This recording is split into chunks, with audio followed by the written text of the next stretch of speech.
Reporter breaking. കേരളത്തിൽ വ്യക്തി കേന്ദ്രീകൃത പ്രചാരണം തിരിച്ചടിയായെന്ന് CPM കേന്ദ്ര കമ്മിറ്റിയിൽ വിമർശനം. പ്രചാരണം പിണറായിലേക്ക് മാത്രം കേന്ദ്രീകരിച്ചത് എതിരാളികൾക്ക് ഗുണമായി. വ്യക്തി കേന്ദ്രീകൃത പ്രചാരണവും പാർട്ടി നയങ്ങളിൽ നിന്നുള്ള വ്യതിചലനവും തിരിച്ചടിയായെന്നും പാർട്ടിയുടെ ദേശീയ നിലപാട് കേരള ഘടകം ദുർബലപ്പെടുത്തിയെന്നും കേന്ദ്ര കമ്മിറ്റിയിൽ വിമർശനമുയർന്നു. PM ശ്രീയിലും ലേബർ കോഡിലും വ്യതിചലനമുണ്ടായി. അയ്യപ്പ സംഗമവും തെറ്റായ തീരുമാനമായിരുന്നു. വെള്ളാപ്പള്ളി നടേശന്റെ ന്യൂനപക്ഷ വിരുദ്ധ പ്രസ്താവനകളെ തള്ളിപ്പറയാൻ തയ്യാറാകാത്തതും തിരിച്ചടിക്കു കാരണമായെന്നും നേതാക്കൾ വിമർശിച്ചു. PR സുനിൽ വിവരങ്ങളുമായി ചേരുകയാണ്. PR സുനിൽ, വ്യക്തി കേന്ദ്രീകൃതമായ പ്രചാരണമാണോ നടന്നത് എന്നതുകൂടിയാണോ കേന്ദ്ര കമ്മിറ്റി അടിവരയിടുന്നത്? അങ്ങനെ ആയിരുന്നില്ല എന്നതായിരുന്നു CPM ഇത്രയും നാൾ പറഞ്ഞത്.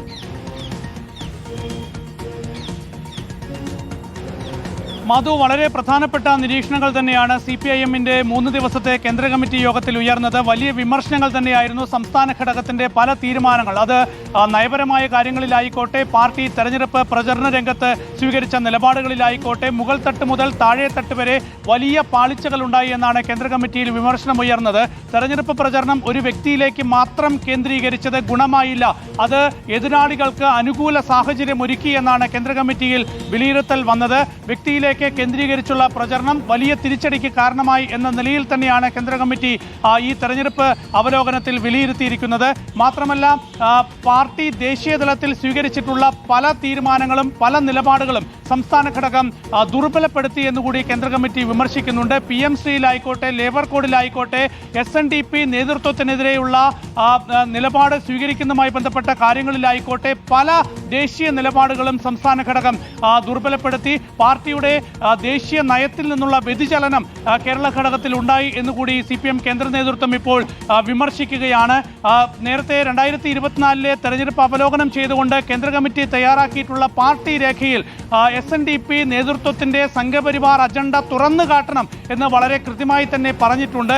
SNDP നേതൃത്വത്തിന് സംഘപരിവാർ അജണ്ടയാണ് ഉള്ളത് എന്ന് പറഞ്ഞിരുന്നു. പക്ഷേ അത് തുറന്നു കാട്ടാനുള്ള നീക്കങ്ങൾ സംസ്ഥാന ഘടകം സ്വീകരിച്ചില്ല. വെള്ളാപ്പള്ളി നടേശന്റെ ന്യൂനപക്ഷ വിരുദ്ധ പ്രസ്താവനകളെ ശക്തമായി പ്രതിരോധിക്കുന്നതിലും കേരളത്തിലെ പാർട്ടി പരാജയപ്പെട്ടു എന്ന് കേന്ദ്ര നേതൃത്വം വിലയിരുത്തുകയാണ്. അതുപോലെ തന്നെ അയ്യപ്പ സംഗമം, പമ്പയിൽ സംഘടിപ്പിച്ചിട്ടുള്ള അയ്യപ്പ സംഗമം തെറ്റായ തീരുമാനമായി എന്നുകൂടി CPIM വിലയിരുത്തുകയാണ്. അയ്യപ്പ സംഗമത്തിൽ UP മുഖ്യമന്ത്രി യോഗി ആദിത്യനാഥിന്റെ സന്ദേശം വായിക്കാൻ പാടില്ലായിരുന്നു. അത് വായിച്ചത് വലിയ തിരിച്ചടിക്ക് കാരണമായി. ഇതടക്കമുള്ള നിരവധി വിഷയങ്ങൾ പാർട്ടിക്ക് തിരിച്ചടിക്കുള്ള കാരണമായി എന്ന് കേന്ദ്ര നേതൃത്വം വിലയിരുത്തുകയാണ്. ഇതൊക്കെ പ്രതിരോധിക്കാൻ കഴിഞ്ഞില്ല. ഇത്തരം നിലപാടുകൾ, പാർട്ടിയുടെ ഇത്തരം നയപരമായിട്ടുള്ള കാര്യങ്ങളിലെ വ്യതിചലനങ്ങൾ പ്രതിരോധിക്കാൻ, അതിനെതിരായി ഉയർന്ന രാഷ്ട്രീയ പ്രചരണങ്ങളെ പ്രതിരോധിക്കാൻ പാർട്ടി ഘടകത്തിനും സാധിക്കാത്തൊരു സാഹചര്യമുണ്ടായി. ഏതായാലും ഇത്തരത്തിൽ അതിരൂക്ഷ വിമർശനമാണ് കേന്ദ്ര കമ്മിറ്റിയിൽ സംസ്ഥാന ഘടകത്തിന്റെ പല തീരുമാനങ്ങൾക്കെതിരെയും ഉയർന്നിരിക്കുന്നത്. അതുകൊണ്ട്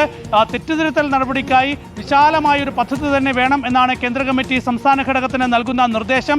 സെപ്റ്റംബർ മാസത്തിലാണ് തെറ്റുതിരുത്തൽ നടപടിക്കായി വിശാല സംസ്ഥാന സമിതി യോഗം ചേരാൻ പോകുന്നത്. ആ യോഗത്തിൽ സംഘടനാപരമായും രാഷ്ട്രീയപരമായും ഉണ്ടായിട്ടുള്ള പിഴവുകൾ തിരുത്താനുള്ള വിശാല പദ്ധതി തന്നെ വേണം.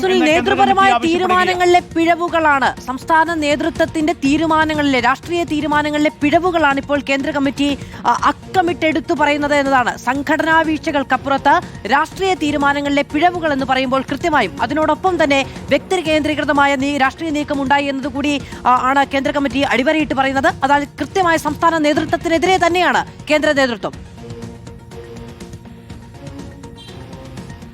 മധു ചൂണ്ടിക്കാണിച്ചത് വളരെ പ്രധാനപ്പെട്ട കാര്യമാണ്. എണ്ണി തന്നെയാണ് കേന്ദ്ര കമ്മിറ്റി യോഗത്തിൽ സംസ്ഥാന ഘടകത്തിന്റെ വീഴ്ചകൾ ചൂണ്ടിക്കാണിക്കപ്പെട്ടിട്ടുള്ളത്. രാഷ്ട്രീയപരമായും സംഘടനാപരമായും പാർട്ടി എന്തിനു വേണ്ടിയാണോ നിലകൊള്ളുന്നത്, ആ നിലകൊള്ളുന്ന പാർട്ടിയുടെ നിലപാടുകളെ തന്നെ സംശയത്തിലാക്കുന്ന പല തീരുമാനങ്ങളും സംസ്ഥാന ഘടകത്തിൽ നിന്ന് ഉണ്ടായി എന്ന തരത്തിലാണ് വിമർശനം ഉയർന്നത്. അപ്പോൾ ഇത്തരം നിലപാടുകൾ പാർട്ടിയുടെ നയപരമായ കാര്യങ്ങളെ ദുർബലപ്പെടുത്തി എന്നാണ് കേന്ദ്ര നേതൃത്വം വിലയിരുത്തുന്നത്. ജനങ്ങൾക്ക് വലിയ സംശയമുണ്ടാക്കി പാർട്ടിയിൽ. അപ്പോൾ അത് എതിരാളികൾക്ക് അനുകൂല സാഹചര്യമായി. എതിരാളികളുടെ അത്തരം വിമർശനങ്ങളെ പ്രതിരോധിക്കാൻ കഴിയാത്ത സാഹചര്യങ്ങൾ സംസ്ഥാന ഘടകത്തിന്റെ പല തീരുമാനങ്ങളും ഉണ്ടാക്കി എന്നുള്ളതാണ്. PMCയുടെ കാര്യത്തിലായിക്കോട്ടെ, ലേബർ കോഡിന്റെ കാര്യത്തിലായിക്കോട്ടെ, അയ്യപ്പ സംഗമം നടത്തിയതുമായി ബന്ധപ്പെട്ടുള്ള കാര്യത്തിലായിക്കോട്ടെ, ഇതൊക്കെ തന്നെ പാർട്ടിയുടെ നയപരമായ ലൈനിൽ നിന്നുള്ള വ്യതിചലനമാണ് എന്നാണ് കേന്ദ്ര കമ്മിറ്റി വിലയിരുത്തുന്നത്. അതുകൊണ്ട് തന്നെ ഇതിൽ നിന്നെല്ലാമുള്ള ഒരു വലിയ തെറ്റുതിരുത്തൽ നീക്കത്തിലേക്ക്, നടപടിയിലേക്ക് പോകേണ്ടി വരും.